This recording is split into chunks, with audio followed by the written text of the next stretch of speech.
Prashanth Kishore Chandrababu నాయుడుని కలవడంపై YSR Congress party నుంచి చాలామంది నాయకులు స్పందించారు. కానీ ఇద్దరు మాజీ మంత్రుల స్పందనలు మాత్రం చాలా ఆసక్తికరంగా ఉన్నాయి. అందులో ఒకటి పేర్ని నాని, రెండు కొడాలి నాని. పేర్ని నాని అయితే మేము చీకొట్టి తీసేసిన బీహార్ రోడ్డుని చంద్రబాబు నాయుడు తీసుకొచ్చి పెట్టుకుంటున్నారు, ఏం ఉపయోగం లేదు, మేము జీతం ఇస్తే ఇక్కడ పనిచేశారు, ఇప్పుడు అక్కడ కూడా జీతం తీసుకొని పనిచేస్తారు పీకే, అంతే, అంతకుమించి ఏమీ లేదు, ఇలాంటి వాళ్ళు ఇంకో 100 మంది వచ్చినా ఏమీ కాదు జగన్మోహన్ రెడ్డి కానీ పేర్ని నాని అన్నారు. ఇక కొడాలి నాని మరో అడుగు ముందుకు వేసి ప్రశాంత్ కిషోర్ని తాము పూర్తిగా వాడేశాం, అతని బుర్రలో ఇక గుజ్జు ఏమీ మిగిలిలేదు, కాబట్టి ఏమీ కాదు ప్రశాంత్ కిషోర్ వల్ల అని కూడా మాట్లాడారు.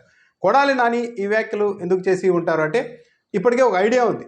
ప్రశాంత్ కిషోర్ ఎలాంటి వ్యూహాలను పన్నుతారు, ప్రజల మీద ప్రభావం చూపేందుకు ఎలాంటి ఎత్తుగడలు తాను చేసే పార్టీ తరఫున వేస్తారు అన్నది 2019 ఎన్నికలకు ముందు ఏపీ ప్రజలకు పెద్దగా తెలియదు. కానీ వైఎస్ఆర్ కాంగ్రెస్ పార్టీ తరఫున పనిచేస్తున్న సమయంలో ఆయన వేసిన ఎత్తులన్నీ అప్పటికప్పుడు డీకోడ్ చేయలేకపోయారు. కానీ అంతలోపు ఎన్నికలు వచ్చేసి వైఎస్ఆర్ కాంగ్రెస్ పార్టీ గెలిచిపోవడం కూడా జరిగింది.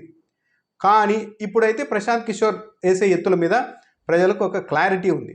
ఇంకా చెప్పాలి అంటే ఆ క్లారిటీ తెలుగుదేశం పార్టీ మీడియా వైపు నుంచే బాగా ప్రజల్లోనికి వెళ్ళింది. ప్రశాంత్ కిషోర్ అంటేనే ఒక కుట్రలు పండే వ్యక్తి, అన్ని తిమ్మిరి బమ్మిరి చేస్తూ ఉంటాడు, తాను పనిచేసే పార్టీని గెలిపించడం కోసం కులాల మధ్య, వర్గాల మధ్య, మతాల మధ్య కూడా చిచ్చు పెట్టేందుకు వెనుకాడు, అలాంటి వ్యక్తి ప్రశాంత్ కిషోర్ అంటూ చెప్పేశారు.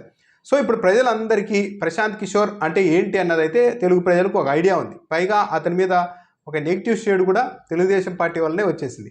ఇప్పుడు ప్రశాంత్ కిషోర్ తెలుగుదేశం పార్టీ తరఫున పనిచేసిన యాక్చువల్లీ ఒక వ్యక్తికి ఒక ఐడియాలజీ, ఒక ఎలా అప్రోచ్ అవ్వాలి ఒక అంశం పైన అన్నది ఒక స్థిరమైన ఐడియా ఉంటుంది. దాన్నే అటు ఇటు చేసి ముందుకు వెళ్తూ ఉంటారు. ప్రశాంత్ కిషోర్ ఐడియాలన్నీ అయిపోయాయి, చెప్పాలంటే తెలుగు ప్రజలందరికీ అర్థమైపోయాయి.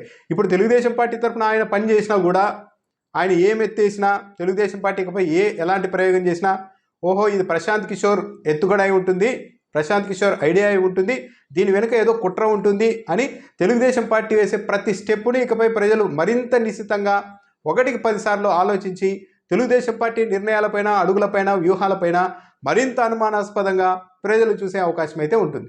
సో దీన్ని దృష్టిలో పెట్టుకునే కావచ్చు కొడాలినని మేము పీకేను పూర్తిగా వాడేశాం, ఇక అతని బుర్రలో గుజ్జు కూడా లేదు అని చెప్పినట్టుగా ఉన్నారు.